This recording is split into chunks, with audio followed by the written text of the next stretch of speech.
దేవన్ వినాయక ప్రణమ్య శిరసా దేవం గౌరీపుత్రం వినాయకం భక్తవాసం స్మరే నిత్యం ఆయు కామార్థ సిద్ధయే. ఫస్ట్ నా సబ్స్క్రైబర్ అందరికీ హరి ఓం, ఎవ్రీవన్ హరి ఓం. సబ్స్క్రైబర్ అందరికీ నా కృతజ్ఞతలమ్మా. నేను బిఏ చదివాను కానీ నాది వానాకాలం చదువులు, ఎట్లా మాట్లాడాలో ఏం చేయాలో ఏమీ తెలియదు. నా మనశ్శాంతి కోసం నేను యూట్యూబ్ పెట్టుకున్నాను. నా తప్పులే ఉంటే మన్నించండి.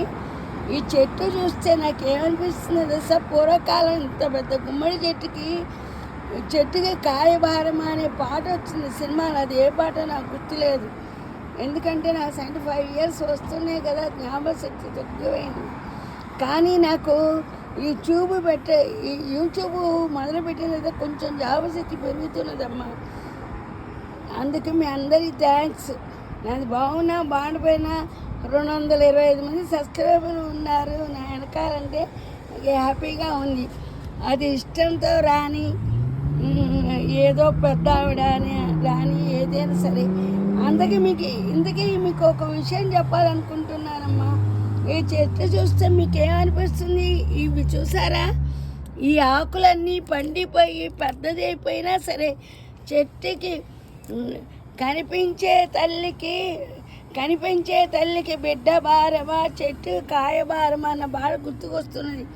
చూసారా, ఇంత పెద్ద పువ్వు బ్రహ్మకమలం పువ్వు. ఇది మీకు అందరికీ తెలుసు, పట్టుకుంటే ఊడిపోయేట్టు ఉంటుంది. ఇది కాండము కదా. ఇది మొగ్గ చూసారా, ఎంత చిన్న మొగ్గ. ఇంత చిన్న మొగ్గ అంత కాండంతో పువ్వు పూస్తుంది. కానీ ఎక్కడ పూస్తుంది? ఆకు చివర పూస్తుంది. ఇదిగో ఇలా ఆకు చివరిలో పూస్తుంది. ఈ బరువు అంతా ఆకు, కాండము, లోపల ఉన్న వేళ్ళు బరాయిస్తాయి అన్నమాట. మేము చాలామందికి ఇచ్చాం కదా, ముగ్గురు మాకు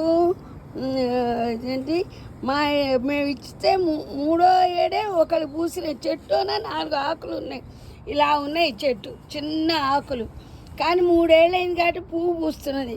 మాది ఇది ఎర్రకమలం, ఎప్పుడు పూస్తుందా అని ఎదురు చూస్తున్నాను. ఈ చెట్ల వల్ల కవిత్వం కూడా వస్తున్నదమ్మా. చెట్టుకు పువ్వు భారమా. మీకు థ్యాంక్స్ అమ్మా. ఇంత ఆకు చువ్వల్లో ఇంత పువ్వుని బరాయిస్తున్నది. గురు బ్రహ్మ గురు విష్ణు గురుదేవో మహేశ్వర గురు సాక్షాత్ పరబ్రహ్మ తస్మై శ్రీ గురువే నమః. చాలామందికి ఇచ్చాము, అందరు కూడా పువ్వులు పూస్తే మాకు చెప్పండి, ఆనందిస్తామే. ఉంటాము శ్రీదేవి.